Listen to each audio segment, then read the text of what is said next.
watching Talking Out Loud with A.L. Cooper. I'm your host, A.L., and today we're talking out loud about love, sex, and marriage. Now, before we went to break, this lady in the audience had a question. What was your question, ma'am? I know you guys said earlier, religion is a new form of a cultural structure to kind of maybe keep people in line and give everybody a general standard. And it seems like the problem may be that people want to express themselves, but to fit in, you have to sacrifice. And so, where is the line that you should draw between pleasing yourself or self-love and sacrifice for the sake of everybody else? And is there any way we can make it even so that we can all just get along? Can we all just get along? Well, who would like to answer that? I just want to say a little something. I believe, my personal belief is that what the scripture says, we all have a free will. And each person has their own will to fulfill in their life and need to make peace with themselves first in order to be authentic.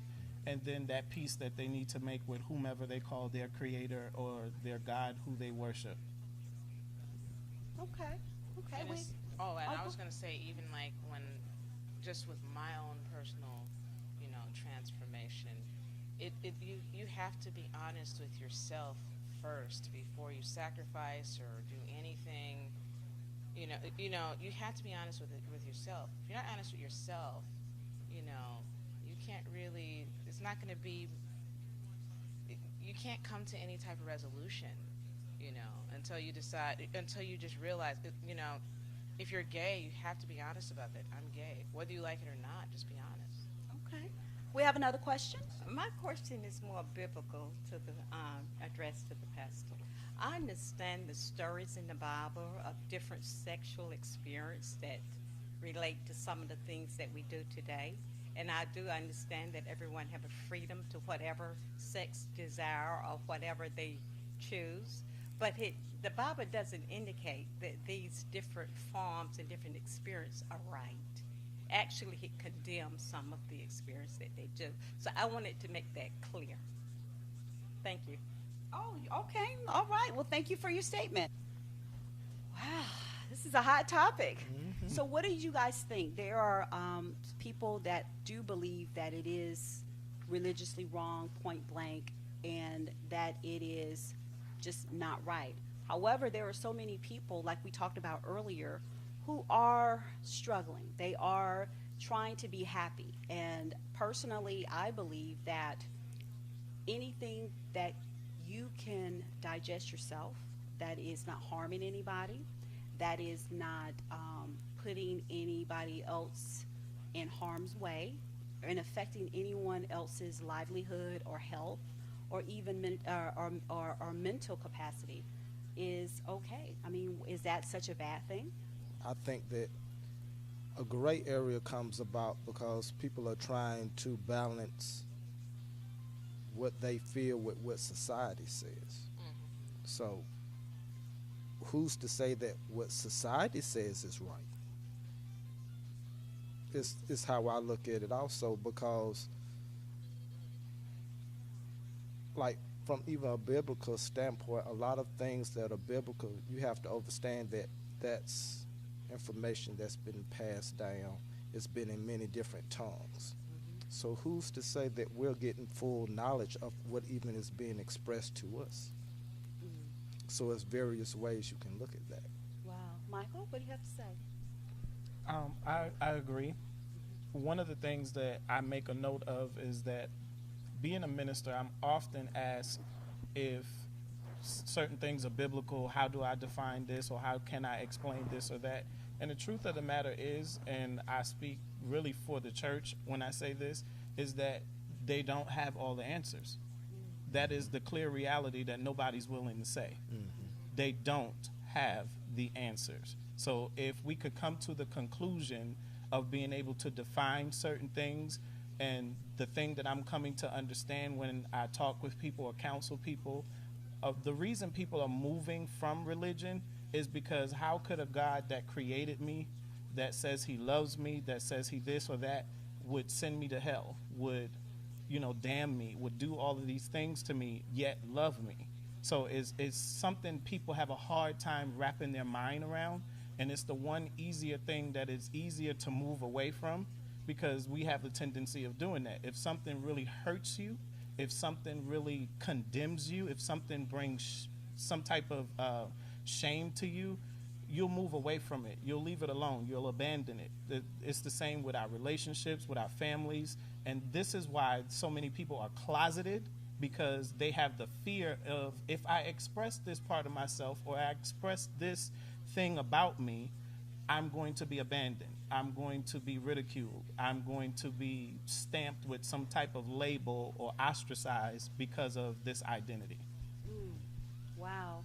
Well, I love it. I absolutely love this conversation. I'm learning a lot. And I want to get back to UTP. You never really talked about how here in Atlanta, I asked you before we went to break about the increase of the swinger lifestyle, especially in the African American community. But you said that it's always been like this in the African American community. It's just been closeted, correct? Correct. What about like African Americans? I know you are an adult entertainer in the adult entertainment industry. Are we seeing an increase of that? People expressing themselves through film, and and different things of that nature. Is there like an association or anything like that for African Americans in that industry? I wouldn't, even though they're similar, I really wouldn't put them exactly both together, because from an adult entertainment standpoint, that's more from a standpoint of expressing yourself through making money. I see It's what a you're saying. business. It's not necessarily a lifestyle. It's more of an occupational career. Correct. Well, what about this? We do talk about adult entertainment. That is a billion-dollar industry, speaking of money. And I believe the evolution of love, sex, and marriage has evolved. It includes that.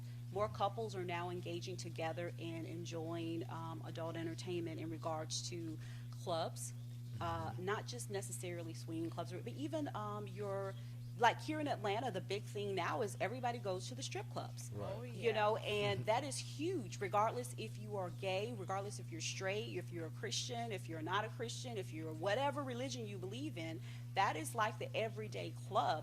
And women actually go there to meet men, which it still baffles me. I'm still kind of brand new. I'm still very traditional in that aspect. But there is definitely a movement coming to our world, to our city especially. Do you think from a clinical perspective that this is healthy, Dr. Rebecca? I think people being authentic is healthy. And sometimes being authentic does mean deciding. Some people decide to be monks. Doesn't mean monks don't want to have sex, but they decide that what's important to them is their religious beliefs and being celibate. So you have to decide for yourself what's most important. And the valuing yourself has come up a lot. Not just being authentic, but also valuing yourself as a person. So if you decide to meet a man in a strip club, not saying that that's wrong or right, but who are you meeting? How do they value women? How are they going to treat you? Doesn't mean they don't because they're in there. But I think things can be healthy or unhealthy, and it just is up to us to decide how we value ourselves and then expect that from others. People will treat you the way you allow them to treat you. That's right. Well, believe it or not, this has been the fastest 58 minutes I have ever talked in my entire life. We're coming to the end of our show, but before we go, I'd like for you guys just to kind of let people know how they can find out more about you, reach out if they have questions, if they want to expound the conversation, if they want to contact you, maybe to discuss some issues or concerns that they've had. Do you mind giving them your website or your information, email account, so they can find out more information? Yeah, for me, just go to sexbykittypride.com, and all my social media is on there. I blog, so I probably will blog about this conversation, sure. Yeah, definitely, especially for coaching. It's not therapy, it's just more so helping people to just realize their sexual selves, nothing more, nothing less. And that's pretty much it. Yeah. Okay. And Dr. Rebecca, if they wanted to learn more information about your services? You can just Google Dr. Rebecca Johnson, PSYD at the end, and that should pull up all my information. But you can also go to my website, which is www.rebeccajohnson.com. www.conciergepsychatl.com. Wonderful. Dr. Michael McCann? You can Google me as well, Dr. Michael McCain. I have a public figure Facebook page, and you can also visit michaelmccain.org. Okay. And lastly, TP? And with me, you can look me up under TP, the Jack of All Trades, on Facebook. And I'm also a part of the male talent for Evasive Angles, so you can just pull up the Evasive Angles website and go to TP Total Package. And you also have your group if someone was interested in the ultimate pleasures. Do you have like a Facebook page or anything like that? It would be the same. The same? TP Jack of All Trades. Okay, awesome, You wonderful. gotta keep that on the low. Well, you know what? I appreciate the healthy conversation we've had about it, and I guess the bottom line is this. When it comes down to the evolution of sex, love, and specifically marriage, there will always be decisions that one will have to embrace for their own personal selves. It's a journey, it is a lifestyle, but like we said here before, it's being just your authentic self, and you cannot go wrong with that. Some will get backlash, some will feel ashamed and try to embarrass your decision, but at the end of the day, like Michael said it very, very well, this is an awakening that needs to happen. We have so many people that are dying and that are miserable and unhappy just because they're trying to live a life that maybe they really wasn't meant to. No one knows that life but you, and I hope that you have enjoyed this conversation. Until next time, we will talk out loud with you later.